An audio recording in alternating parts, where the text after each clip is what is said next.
OK，好，那这一次先来介绍这个牌组通常我打精灵都是带这一套，就是第一个不外乎就是把消影换成玻璃，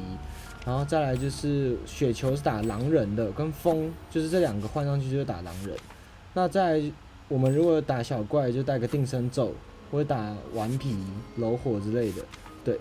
然后再来就是玩猪的时候就是消影术加凤凰，对。所以其实我精灵是全部都用这一套，就是任何楼火、顽皮、红色、紫色、蓝色，对，全部都用这一套。然后这一次主要是用这个后面王冠是用破心护，前面是用定身咒，可能加推加风，或者是加那个秀秀，对，那都是用这一套。前面打巫师的时候，那后面就是用消影跟那个保护罩，消影跟这个保护罩才是最重要的，对。好，然后我们就进到实战吧。好，然后这实战就是打到一半才录，因为前面真的没有什么好讲的。对，然后带这套牌，我原本还带着阿瓦达，因为发现我后来真的是马上换掉，打一响之兆真的不用带阿瓦达，然后前面牌组都有在做说明的。对，因为阿瓦达真的是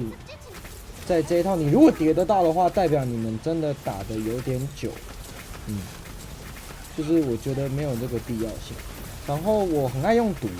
因为毒真的像楼火好了或什么的，就是你在里面加成上去之后的伤害真的是非常非常的高。对，王冠其实没有什么好讲，就记得闪招这样。对。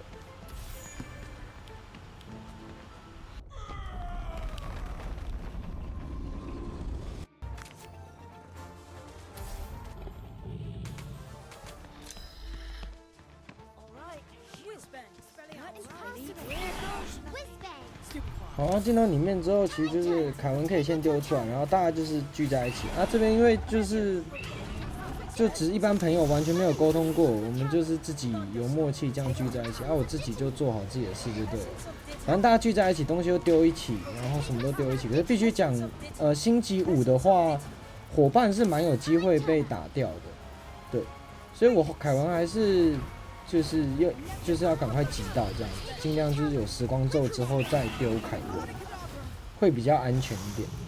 然后这一关其实就是放着打这样，然后大家就聚在一起，然后一直补。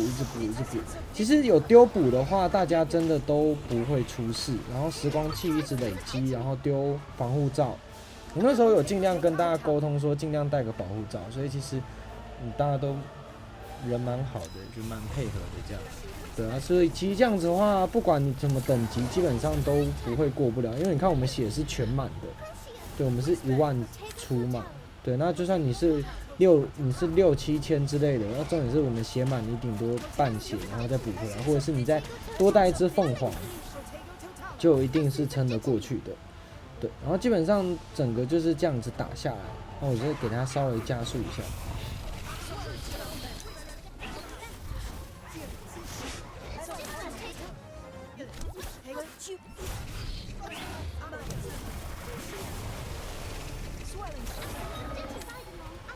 好，然后这边就直接消影过去，对，没什么好讲的，对，然后消影过来之后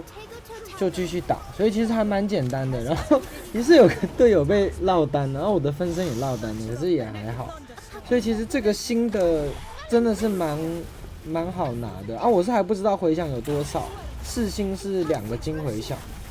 那就看看说5星到底有没有办法像楼火那样至少4个，然后再吃个回忆变6个，就会还蛮划算，因为真的打蛮快的。对，我总共打的时间4、5分钟而已，大概跟蜘蛛衣一样的时间，所以其实还蛮不错的。对，攻略就到这边，就是欢迎大家可以关注我的频道，虽然我大概11月5号我生日的时候才会正式开服，才会上传更多影片，但是就是也可以事先关注这样。OK， 大家拜拜，祝你们明天都能拿到不错的金回响。